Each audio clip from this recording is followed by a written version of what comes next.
मान्यवर, मैं भाजपाइयों के लिए, भाजपाई मित्रों के लिए एक गाना गाना चाहता हूं कि देखो ऐ दीवानों ऐसा काम ना करो, राम का नाम बदनाम ना करो, राम का नाम बदनाम ना करो।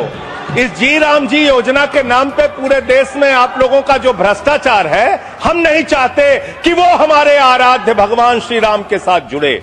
आप वो भ्रष्टाचार, वो चोरी, वो सारे कुछ लूटखोरी वो जोड़ना चाहते, कमीशन खोरी राम जी के नाम से, राम जी के नाम से जोड़ना चाहते हैं। लेकिन मैं क्या करूं मान्यवर, मैं तो कह रहा हूं, आप फिर आ गए मान्यवर, हम लोगों को हाँ तो मान्यवर हम तो कह रहे हैं देखो ऐ दीवानों ऐसा काम ना करो, राम का नाम बदनाम ना करो। लेकिन हमारे भाजपाई मित्र कह रहे हैं राम राम जपना पराया माल अपना, राम राम जपना पराया माल अपना।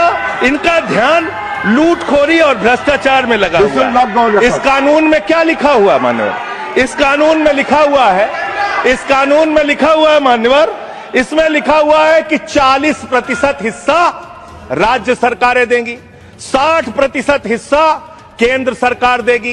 पहले 90% हिस्सा केंद्र सरकार देती थी, 10% हिस्सा राज्य सरकारें देती थी। आज तो ज्यादातर राज्य सरकारें आपकी नीतियों की बदौलत, आप जीएसटी का पैसा खाते हैं, राज्यों के टैक्स का पैसा खाते हैं, आपने राज्यों को खोखला कर दिया, आपने राज्यों को कर्ज में डुबा दिया।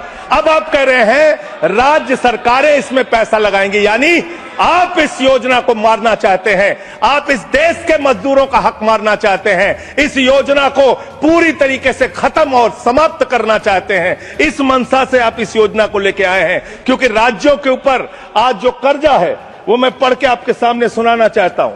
तमिलनाडु 8,34,000 करोड़ रुपए, उत्तर प्रदेश 7,69,000 करोड़ रुपए, महाराष्ट्र 7,22,000 करोड़ रुपए, पश्चिम बंगाल 6,58,000 करोड़ रुपए, कर्नाटक 5,57,000 करोड़ रुपए, राजस्थान 5,62,000 करोड़ रुपए, आंध्र प्रदेश 4,85,000 करोड़ रुपए, गुजरात 4,67,000 करोड़ रुपए, केरल 4,29,000 करोड़ रुपए, मध्य प्रदेश 4,18,000 करोड़ रुपए, तेलंगाना 3,89,000 करोड़ रुपए, बिहार 3,19,000 करोड़ रुपए।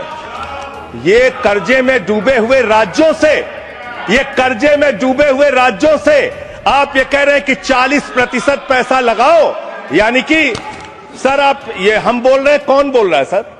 ये क्या हो रहा है? मैं आपसे पूछना चाहता हूं, राज्य जो कर्जे में डूबे हुए हैं, जो आप बोल रहे हैं वही रिकॉर्ड में जा रहा है। मान्यवर मैं ये कहना चाहता हूं कि जो राज्य पहले से ही लाखों लाख करोड़ रुपए के कर्जे में डूबे हुए हैं, आप उनसे कह रहे हैं 40% पैसा आपको लगाना होगा। आप इस योजना में कह रहे हैं कि आप एरिया तय करेंगे, एरिया आप निर्धारित करेंगे कहां पे ये आपकी स्कीम लागू होगी या नहीं लागू होगी, इसको आप तय करेंगे। ये कितने 125 दिन की आप बात कर रहे हैं मान्यवर? आंकड़ा उठाकर देख लीजिए, मंत्री जी यहां पर मौजूद हैं। 100 दिन के रोजगार की गारंटी है मनरेगा योजना में, लेकिन औसतन पूरे हिंदुस्तान में 50 दिन से ज्यादा रोजगार आपने नहीं दिया। आपने मजदूरों के साथ धोखा करने का काम किया।